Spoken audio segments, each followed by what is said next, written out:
This is the House Appropriations Committee again. It's Thursday, March 19th, 2026. We're back to talk about the FY27 budget. And first, I really want to thank the Joint Fiscal Staff for helping me put together the proposed ideas for the budget for FY28, taking into consideration everything we heard from everybody and all of you. But before we get into that, I just want to, I think the first conversation we need to have is sort of a backup and higher level thing. And I alluded to it last night before we left and in my email to you all last night. And that is, we first, I think, need to think about 27 and 28 and beyond and how we want to make the decisions going forward. Because if we decide to go in one direction, we spend money one way. If we decide to go in other directions, we choose to spend money differently. So rather than going through this first, that's the conversation level I'd like to talk about first. In talking with JFO, you'll see on here that there's about $20 million of both base and one time that we were able to find from if assuming we pass the miscellaneous tax bill, there's money that helps us there. If we use the interest in the IT modernization fund from ADS, that's where we get most of the one-time funds. We have some reversions from other areas and a very slight increase in direct apps from AHS that gets us to the number. So that's at the top of your thing. So that's where we're looking at getting the money from. But as I said last night, we know that FY28 is going to be a very different animal than FY27. The provider tax reduction is going to come into play. That's $18.5 million. We won't have this 20 million, so one could argue that we're $38.5 million in the hole because we won't have these funds, and we won't have the provider tax. And I don't know what else we're not going to have, but those are sort of some of the knowns that we have now. Am I missing anything on those areas, Emily, or anybody? Those are kind of the things that we're thinking about in terms of what we know we won't have. There may be some other Medicare things, I don't know, Nolan, that are going into effect for FY28 that aren't in effect now, or is it just the provider tax is the big one? Well, I mean, there's a lot of other moving pieces. You have the eligibility issue is going to have more administrative costs. That's in the budget. Right. I think what else we're starting with? I don't know. Okay, so those are kind of the big ones. So we know we're going to have those issues, and as I said, we have a lot of global uncertainty right now, and we. Yeah, and we don't know, revenues are not, they're not going like this anymore. So that's where we are, and go ahead, Mike. I mean, relating to a little bit about long-term Yes. Budgetary effects that will move forward. As we work through this process, and I can't remember what we did last year, but are we going to have any sort of comparison between positions conceived in our draft and versus positions in the GovRec? Oh, what are new positions? So Yeah, new new positions. positions. So the governor had no new positions. There's a lot of converting of positions. Yeah. Right. So we should be looking at where are the positions. And I don't know if, James, we were keeping some track about where there are new positions, or any of you, James, but. Yeah, we track it. We can talk about that as we look at this. Yeah. Yes, new positions. And base is different. But we also know that if we had to cut base in future years, where are we going to pull from? So I'm not advocating for any one direction to go. We can, if you all like what I'm doing, we'll just work on the language and get this going in the budget and, have an easy time of it. And that's fine too. If we don't want to do any of it, we want to do something else. That's why we're going to have this conversation. So Wayne? I have heard that, obviously in the tech mod fund, it's some things will come in the pipeline there. The issue just is that they're not this year, then we'd have to fund them out of general fund in the coming year or years. Well, or other places. And I will say that when when Adam came over to talk about things, this was not one of the things he talked to me about. Right, so it's not. And he comes and talks to me when he doesn't like things we're doing. So, hi, Adam. I'm not suggesting. We've Right. got a lot of good things in here that we're trying to do.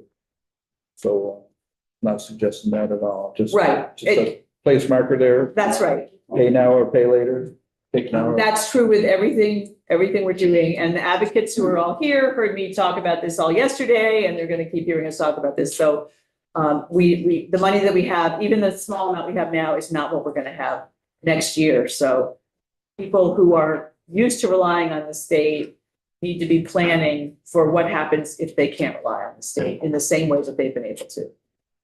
Yeah. Yeah, well, I, you know, it concerns me that,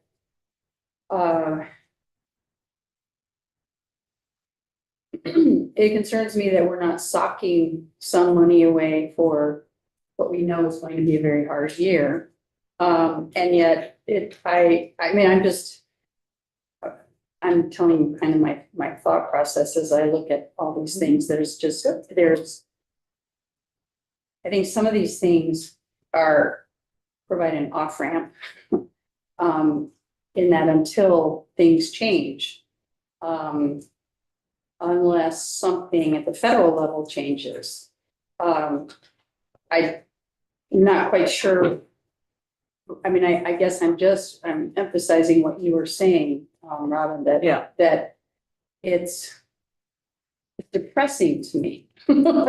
And, you know, we all have different opinions about the property tax relief issue. And it is concerning that we really, that 50 million is only 38 million. And it is, you know, and 18 million of, you know, from that next year would swallow up a lot, right? And so I am really concerned about the coming year. And I also, however, I don't look at any of the things on this list as frivolous or inessential. Non-essential. Thank you. One of those essential. Yeah. And, you know, the question is then, where can we make investments that are really critical now? And you know, I really appreciate the work that you did with JFO to come up with this distillation of the conversations we've had, and our Yeah. choices. That probably was totally unhelpful. This is for us to just talk, and I mean, there's this sort of, you know, how do we plan for now and we plan for the future, and how much do we do for each one? So Marty, go ahead. I just have to comment that I initially certainly did not like the idea of taking the interest funds out of the technology modernization fund, because it was put there for a purpose. And the idea was that interest would add to that fund and we would just help us with future IT projects. And everybody knows we need IT projects. And departments are complaining, you know, they don't have adequate services and all of that kind of stuff. And the money has to come somewhere. We're going to have to do it sometime. I understand that that's probably our only source of funds this year for doing a lot of one-time stuff. And I think a lot of the one-time stuff is necessary. So as much as I don't like pulling from that fund and pulling interest away that could be sitting there and helping us in the future when we're going to need it. Right. I have to concede we probably should do it, but I don't like it. Yeah, it's different when you actually see it played out, right? Right. Yeah, Right. it's hard. I agree with you. Lynn? Yeah, And then Tom. I think if I recall, Marty was here when we started the ERP. And the problem, that's the Workday project. Yes. And the problem with these ERPs is that I now know that they take several years to do a modular at a time. And one of the biggest concerns with ERPs is that you have to go and help people who are doing the actual work day to day So that while you're also converting. And that's a different group of people usually. And so that's one of the places where people ignore the needs and finances of that. Because if you don't work, if you don't do the regular stuff and start training the regular people, and they're trying to do both, it falls apart. Right, there's some redundancy that happens during the transition. Yeah, and, that's why we phase it in. So I don't know how many years this is supposed to be transitioning in, 5 years or something, as they do each group. Yeah. But the point is that if you shortchange that, the thing won't work and you'll be nothing but, it's so easy for it to fail. Any of these computer things that we've had over the years have mostly failed. So one thing you want to do is make sure you don't allow this big ERP to go that way. And so we have $11.8 million in money for the ERP that has not been spent yet for that project. So there's no money, there's plenty of. No, there's money for that, but there are other projects in that big fund as well, that we said we're gonna eventually need these things, and we Right. put in those placeholders. Right, and so there's money for There's those money projects. there, but they will probably be more That's the expensive. concern that when I we have, actually implement. that if your ERP doesn't properly continue, it's so easy to say, we're gonna do it. And then 3 years down the road, it's like, well, never mind. And, it's, Yeah. and you're setting yourself up. Well, for failure. presumably the administration is planning for that. Yeah, I just want to make sure we have enough money to do it. No. in year This is what we've four. got from the administration thus far. And we have almost 12 million in reserve for We that do, project. we do, So, as well as other projects. as well as. Just my point is, the idea was to let that fund grow to help Yeah. new projects that would be coming along by. Other glitches. And there will still be money in the fund. Yes, I understand. Yeah. But it's I'm just letting not gonna grow as everybody know. fast. Right. Right. Okay, Tom?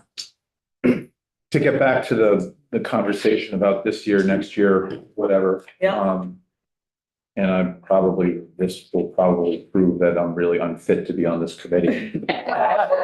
Because as much money as we're spending we're talking about, the homelessness program. I'm not going to say we're not spending money on people who need it. Mhm. Not that, but I am going to say that the idea of holding money back this year, Mhm. we have a federal government that is actively destroying the safety net of poor people in the state. And not just poor people, but middle-class people all the way up to, except for the very top, where tax benefits have been skewed in their favor for probably more than 10 years. And so and we are sitting on an austerity style budget, which says we only have this much money, therefore whatever the need is has to suffer. Rather than approaching this, approaching this at increasing the revenues and increasing them from people who can afford it.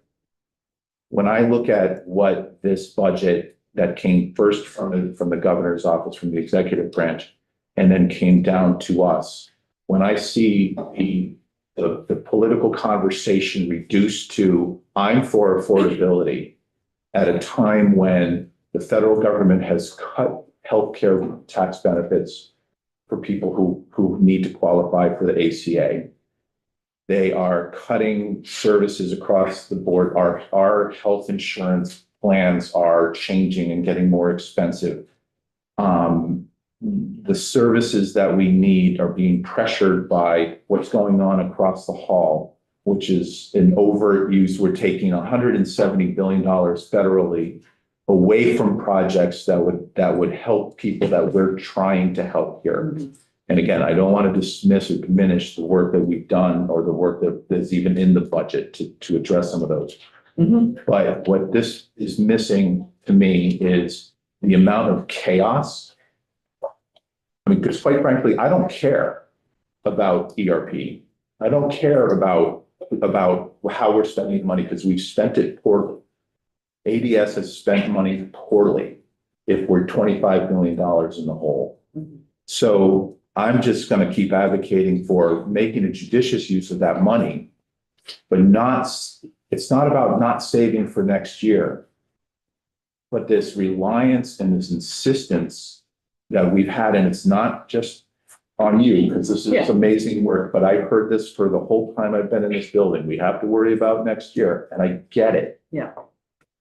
But there are people who are going to suffer even more greatly in the next 8 months before we're back here again in BAA to see how much they've suffered. Whether they can't get food, whether the farmers can't get relief, whether there's people who are not we're going to contemplate a massive change to eviction proceedings today. In a place that, in a way that is so rushed, and it's going to create so many more evictions of people who won't have representation and a voice in court, and we're going to take voices away from them, which will make a difference on the services that we provide across the board. Mhm. So, like I said, that may make me unfit for deciding how to spend the money today or tomorrow. But I just cannot be silent about the lack of that this exercise has forced us into a lack of empathy for people we don't control what happens in the federal government, but this process has shown that we're not reacting in a way, I don't think, that is encompassing all of the chaos that's been created so far. And I'm into using our state tax dollars, especially ones that are considered surplus, to helping humans get through the next year. As long as this federal administration is in place, it is going to be chaotic. $1 billion a day to go to war. That affects us here. Yeah. And so when there's organizations that aren't going to get $50,000, $100,000, $200,000, that just is painful. So, Yeah. Thank you for listening. Thank you. Other comments, Dave? I could easily join the ranks of the but I'll try not to. But I won't repeat what he said, but it does resonate with me. But I want to remind the committee, and I'm not advocating spending it.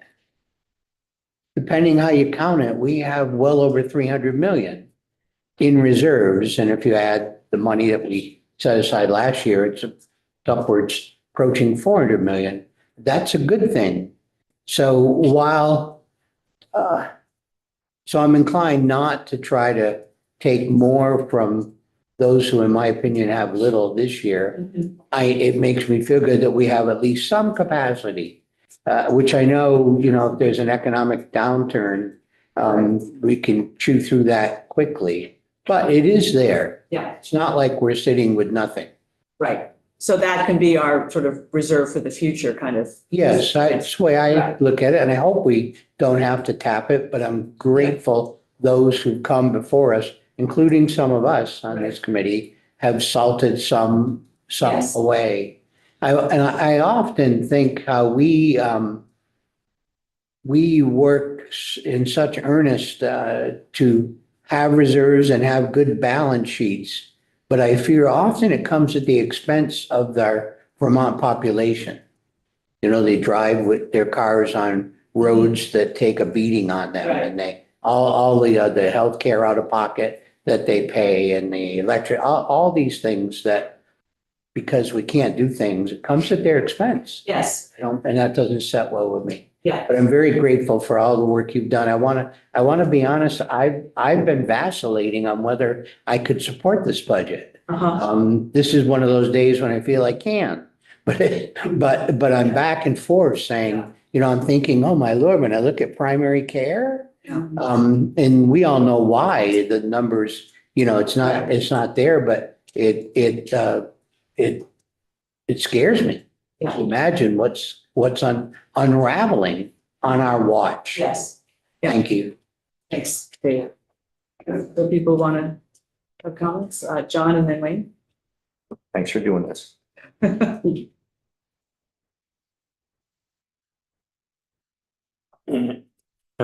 We were talking yesterday afternoon about what do we do with all the requests that we've had here, with all the committees. Yeah. Sitting behind us here, in here, advocating for, trying to provide resources for this group or that group or for this purpose right here. And I think it's when we left, when we left each other last night,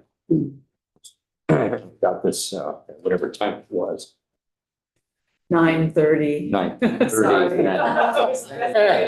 Like 9:45 from Emily here, I think probably here. And the attachment. I was just trying to think about all the different categories of the needs that we have here and to make sure we're not leaving a category out of those needs, knowing that we can't fund everything in whole.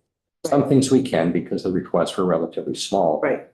And those tend to kind of be easy things we can only check off as we did last year here. It's Yeah. bigger things that, and David and I have talked here quite a bit, if I can share our brief conversation that we've had here about, are we funding areas here that will be helpful here, but it's not really kind of move them forward and I don't want to think about a return on investment thing here, but a service here. Yeah. Or do we not fund some of those smaller things and pay attention to the larger things that matter the most? That makes sense? Yeah. Here, because if we don't provide enough in certain areas, we might fall behind exponentially, given what Tom said, which I agree with you. A lot of chaotic stuff going on in Washington DC, which I don't agree with here whatsoever. You and I talked about that here to some degree here a little bit. Not to put us on the spot here in the committee here live, but we have, because we have to. Yeah. And, we have a list here on two sides of the paper, and we have to rethink a few things here to make sure we're not forgetting about the bigger picture here, wherever the money comes from. And I do recognize we've put money away for like modernization of IT kinds of things here, but there's a point in time we have to kind of sort of just tap into those larger kinds of things here, if nothing else here, to kind of force our rethinking about some of the things we put money aside for year after year. And we see these big amounts in here, whatever it is, if it's tens of millions of dollars or if it's something less. And all the special fund things that we seem to add to over time. Some of you have been here way long, well, all of you have more than but when I take a look at those special funds to fund a special thing that we can never really tap into to some degree, I think we really have to kind of go back next year, take a look at all those special funds. Yeah. And are they really providing what they were meant to be providing? Or whatever it might be, whether it's IT kinds of things here, or if it's services, or if it's paying to help, shore up transportation kinds of things. I was looking at the transportation bill, which is right here. Passed out yesterday Passed it out afternoon. yesterday. Matt Walker and I met for a lengthy period of time, kind of chatting a little bit about this here, knowing the deal about some of the details, we through it here. But we have some big things we've got to rethink how we're going to provide the funding for, and think about, we kind of talked about this last year, recall towards the end, we kind of talked about how do we, what are the core functions of government and how do we fund those core functions to the best of our ability? Right. And are there some things maybe we just need to, I don't mean to be so blunt about this, but there might be some things we just need to stop doing. Yeah. Because perhaps we passed some legislation, I don't know, 4, 5, 6, 7, 8 years ago. We chatted about that a little bit. Yeah. Last year, and I think at the beginning of this year here, do each of the committees, policy committees, need to spend time to do a couple of things. One, go back and take a look at what has kind of passed through their committees here, and successfully so, through the House and the Senate, that had monies attached to it. And have we done the job? Have we done what we were supposed to do? Right. And some things you just need to kind of keep funding in perpetuity here, as long as we're all here. I understand that here, but maybe some things have been addressed in a best way. And maybe we just don't need to continue funding it in that same way. Right. That makes sense. Yeah, and that's the hard part. And that's one of the many hard things. Well, it right? is, What do we- because we spend what a do we lot of need time to on stop, something right? passionate here for us, and we all have things, most everything, nearly everything we voted on last year, we all agreed on. Yeah, There was no dissent about it. It's a unanimous count out of the Right. committee here on the floor too. It was amazing. Yeah. Didn't expect that. Yeah. But we got to be serious about that. And I think for next year here too, even though we kind of give some a little bit of a heads up to all the policy committees that be mindful of what you're wanting to pass for additional legislation that does, the bill itself may not have money in it, but it does consume time and resources from all the departments and agencies that need to now do that work. Yeah. I think sometimes that has not been always, it's just an unintended consequence. I want to do the right thing here, yet it adds to everything across the board, Right. including IT issue. Yeah. It's never going to go away. Yeah. It really isn't. My Jeep is gone, so. That's the news of the day. Okay. I have to invest in infrastructure at home. I figured that one out myself, budget wise. Emotional time. Yeah. Thanks, John. Wayne? Super job. Thank you. And thank you, by the way. I concur. Like what John says. Yeah. Now, I could nitpick on a few things that I might not like. Yeah. But then there's things in there that I like, and we all could nitpick on some. That's right. I tried to, yeah. Right. Something for, that everybody, Yeah. and not everything that everybody wants, because we don't have that. Very briefly, I was just picking up on what John said.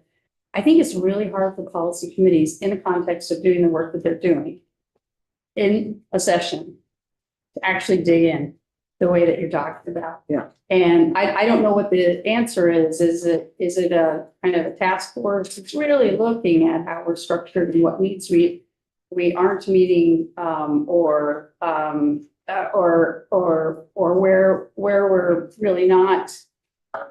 I just think we keep talking about effectiveness and you know, where have some things kind of become almost obsolete in their utility.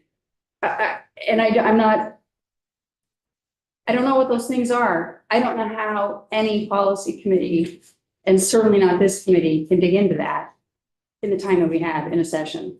So it just, I am wondering if this is kind of a bigger issue that we know we're going to be facing hard times, and do we want to propose spending the time of some people to really dig into that? Right, and when they have time to do I that. wasn't suggesting they dig into everything that's gone through here, but No, but maybe there are one things- thing they go back Right. and take. Well, so for I example, think it's worth the time. Rep Donahue in Human Services has really been digging into the secure residential, youth residential, which is a rabbit hole of enormous proportions. For sure. And she and Tiff to some extent as well, you've been Yeah. helping, you know, it's been, you know, it's just amazing what you find when you start to look under the hood.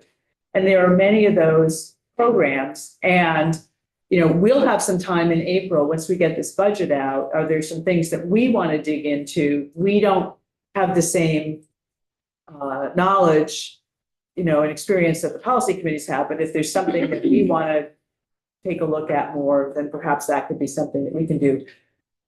But otherwise, you know, most people are busy during the whole session, and it's hard to get that time, which means it's then going to be off session. And practically speaking, some people have jobs, some people have other lives, they're not getting paid for it. And you know, and some committee chairs do a bunch of work, and some individuals do a bunch of work on certain things off session. It's not a requirement. So we haven't set ourselves up in a way to make it easy to do exactly what we're talking about here. Right, go ahead, Of Wayne. course, from my experience, you know, back in 2000, we're talking 20, 25 years ago, human services, for example, and education, both of them were growing, and they continue to grow at an exponential rate. Essentially, they're cannibalizing the other agencies because we're putting all the money into those, and it's cannibalizing what could be done, like transportation. Yeah. A lot of other agencies that do specific things are not being funded at a level that would be probably give us a greater return on investment. Yeah. In those agencies, because it's all going into human services.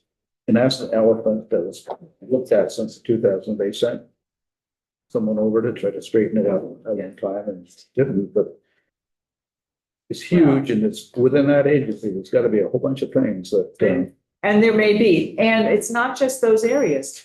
Because previous legislators made pension decisions. And if we had paid this $7 million back in the nineties or whatever the amount was, we'd be paying 300 million or whatever extra a year. So everything we do has consequences down the road.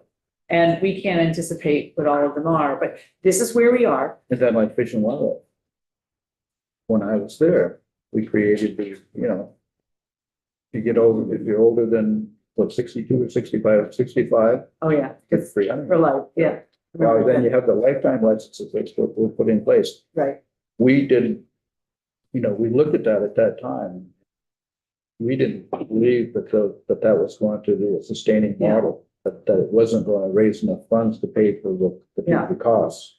But politics, the public, everybody Right. wants a free giveaway. So the demand for that free giveaway yeah. is jeopardizing the revenue stream. So So the decisions we made, the legislators made in the past affect us, and here's where we are today. So there's a lot of that, and we can acknowledge that, and we can't relitigate the decisions that have already been made. we can change it. We can change how we do things going forward. Mike, go ahead. Thanks. I want to start by thanking you and the way you've helped us, kept us on track, and especially right now, I don't think enough people are looking at the near and a little bit ahead into the future, because there's a lot of clouds lining up on the horizon that don't look good. Yeah. Nationally, we are a country that's taking in $5 trillion a year and spending $7 trillion a year. And our national debt has doubled in just the last 10 years. Right. And at some point, we're going to choke out the ability to borrow more money. And I think it's important because we're letting a lot go. Just in this state, we haven't even talked about 9 of our 14 hospitals are losing money. Right. We haven't invested in schools in about 15 years. There's a lot of need that's building up. Our roads and bridges are not getting what we need.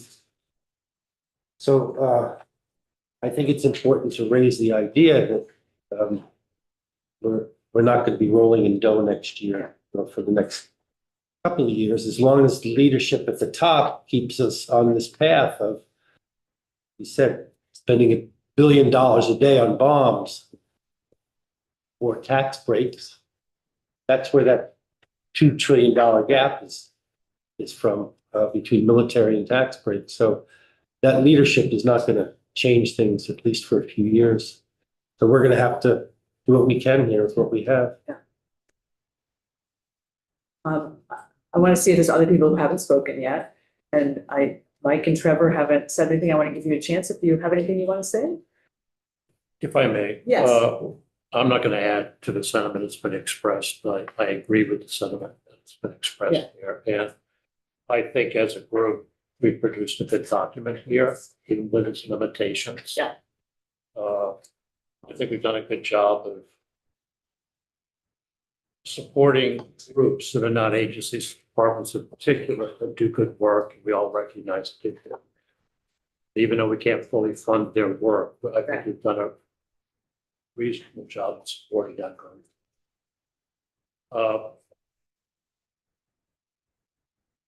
I think about the conversation around policy committees and drilling down into things. I think it certainly would be useful for all of us, all legislators, to really think hard about all the bills we want to write and asking committees to take on this work and trying to cover all the bases instead of maybe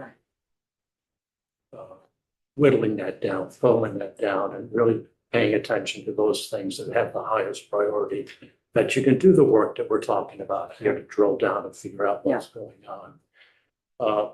We talk about this a lot. I don't see it changing, unfortunately, but that's something that concerns me. And the other thing too is that I've been on this committee for a while, with a few of you. And there is money out there to be found in these agencies and departments, that it's not being properly used, efficiently used, or used at all, because they've got some plan and some future date. I worked with Mike Nigro and worked on some other kinds of things and found some money to support and reallocate that to help support other kinds of programming. I would submit that it's just not in those couple of places we have to identify. I think it's across all state governments. Right. And going into a subsequent year where it's even probably more on us to take that time to really analyze all the budgets we have, the carry forwards and the reversions and the programming that is there, but probably doesn't work as well as it should be working, to think about, maybe you don't need to have this program anymore. Now, before we started this budget cycle this year, I went to all my folks who are in my budget portfolio and said, think about a program that you do have that maybe you can do with that. I didn't get too many responses to that. Didn't either. And that's part, and to me, that's part of the problem. Right. And part of the concern, and maybe we need to rededicate ourselves to that part of the process too, when we work with our departments and agencies. And, you know, even when we found money, and we had a legitimate reason for saying, no, we're going to reuse that, we still got a lot of defense on the other side that we still want to hold it, even though it wasn't a rational argument. Right. So we're always going to have that. But anyway, my 2 cents. Thank you. And I will say that in April might be also a time for us to just go through the budgets that were presented for this year in your portfolios and read it's not Vantage anymore, but whatever, but sort of look through those and start to ask some questions. Too late for this year's budget, but that we can be aware of for future, to just put people on alert for that. I'm going to give Mike a chance before we have second rounds. Yeah, well, I'm not going to rehash what's been said. That's okay. I really appreciate the work here. For the folks on the committee that have been speaking and the needs here and now, I really, really appreciate that. And, but also have a genuine belief that like all the decisions we're talking about preparing for future years is how we build the capacity to keep helping Vermonters. So I think sometimes it's hard to connect how the work of ADS affects a Vermonter. But the money we spend there does, and you know, the needs we create in the future does, in the end, affect our capacity to help Vermonters. So, I appreciate the balance that I feel like this committee has been trying to bring to this. Yeah. Great. Okay, I think I saw Wayne and Tom both with hands up. And you know, the thing is, if we do have a hard time, I might not be here, but if anybody that is here, just reminded, those hard times are the times when you have the opportunity to make those crucial changes. All that pushback, everybody is my potato, I'm keeping it, right? Nobody wants to give up anything.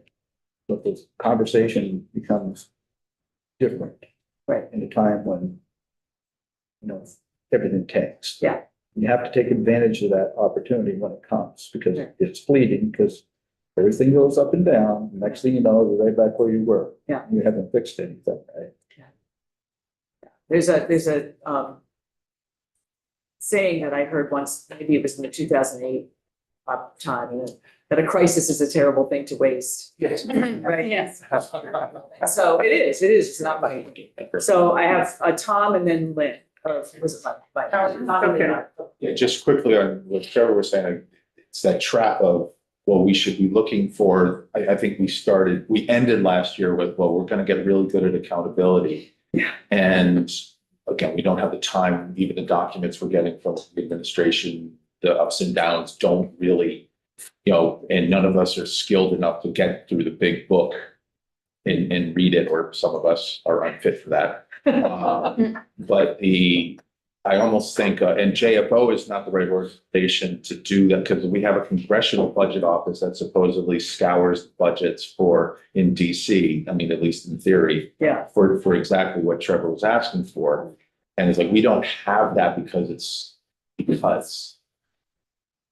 for all the reasons we don't have it, but I just, And it just, yes, we should all be able to scour deeper into what's there. I can understand from a policy committee, once upon a time, there was actually an idea floated that every policy committee would be given a certain amount of money to fund small projects that were, and of course, that brings up a whole bunch of other king making and, all that other stuff.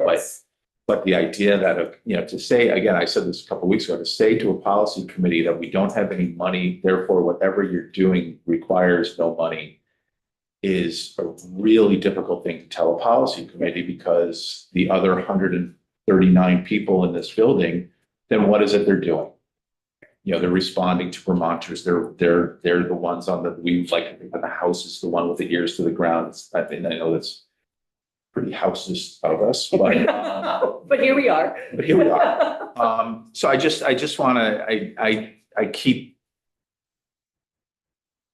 when I do get up at 3 o'clock in the morning and can't get back to sleep, it's not bad sleep, it's waking up to this. Right. And just understanding that, is it impossible to do the things that we're asked to do, to even stop and look at the things? Again, turf wars, this is our money, we got this money 5 years ago, and all that stuff.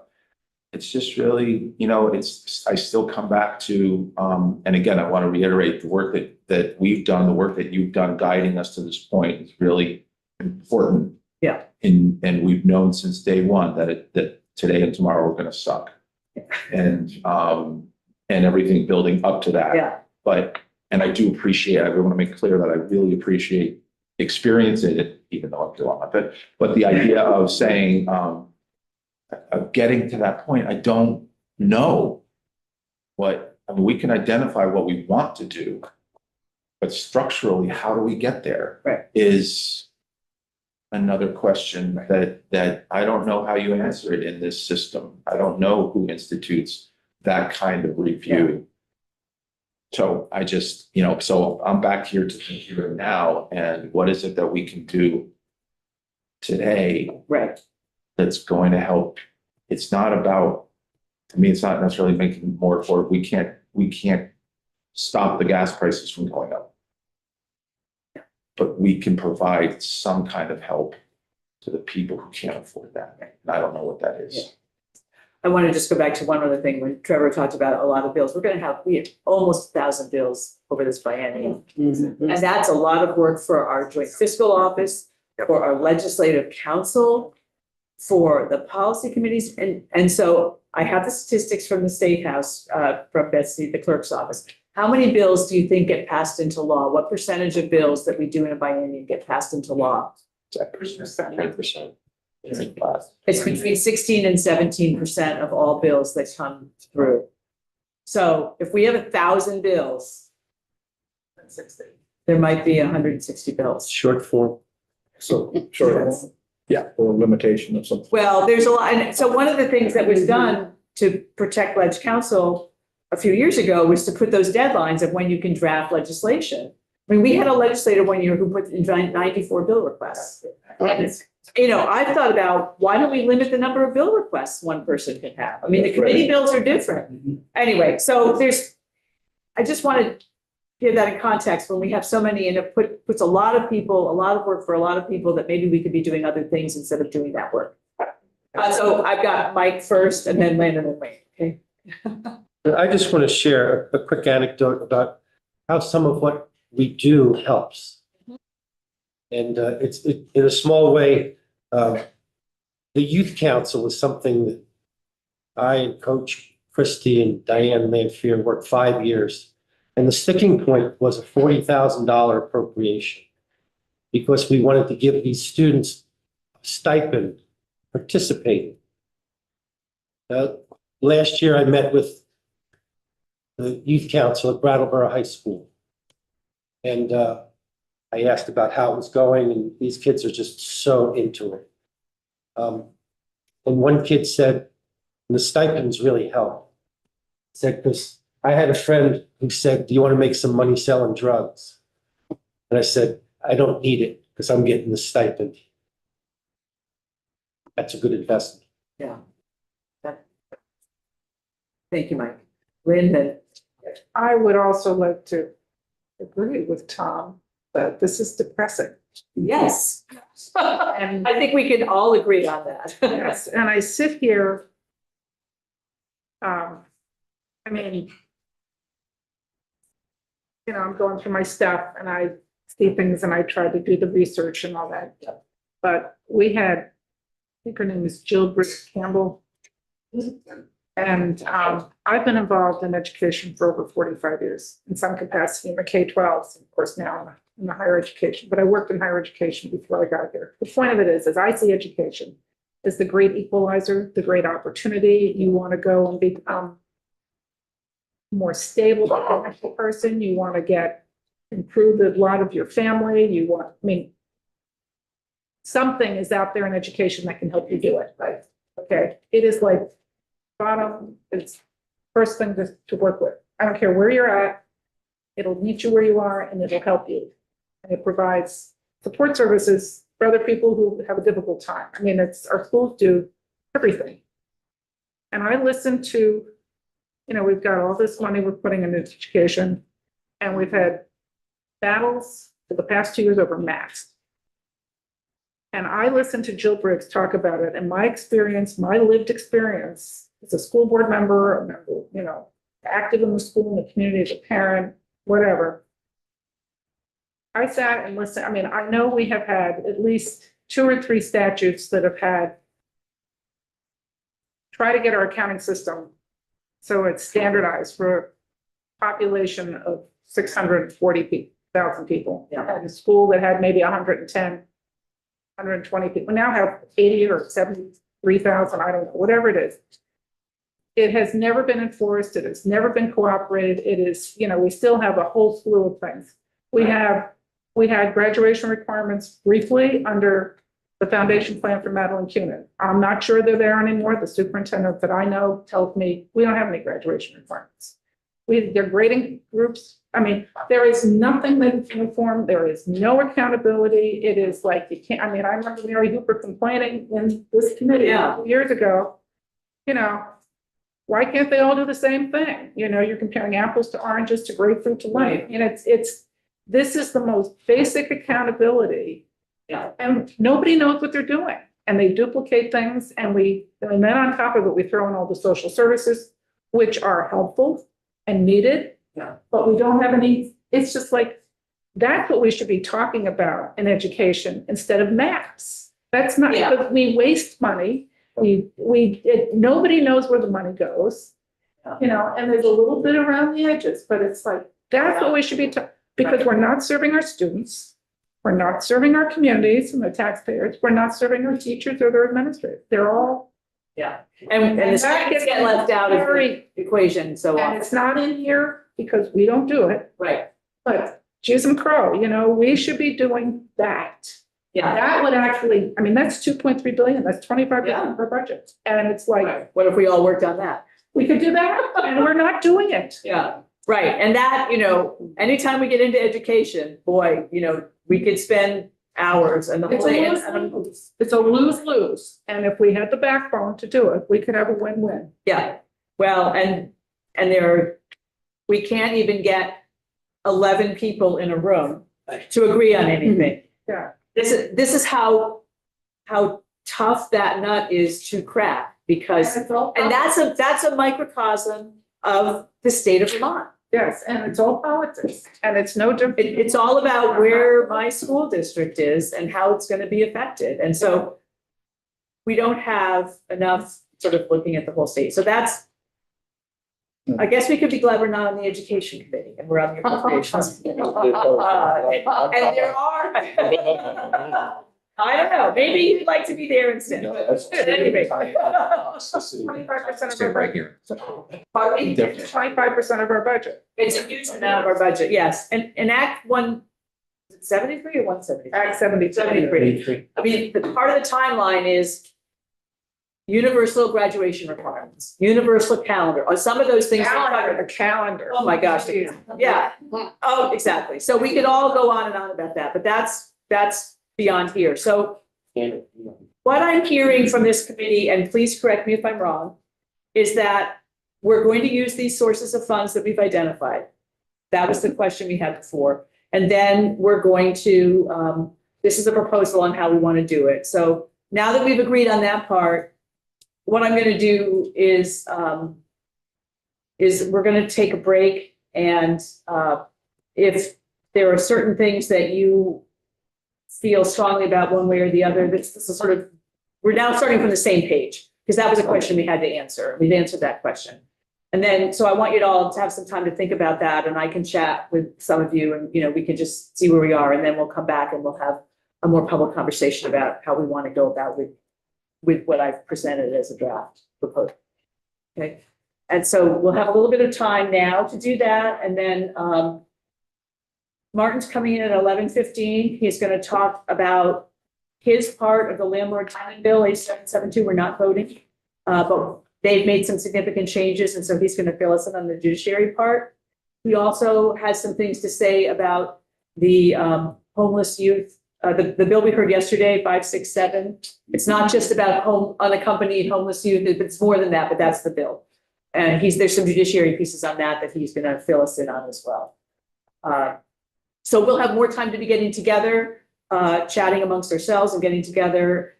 It would be fabulous if we can agree on the numbers today. I don't know if we can, but the more we can get through today, then we can work on the language and we get the other bills passed and finalize it as much as we can, and then it'll be a little bit easier tomorrow. And if we can't do that today, we can't do that today, but it would be great if we can. I don't know how different how far off base we all are with one another on this here. So I'll be checking in with some of you about that. Okay.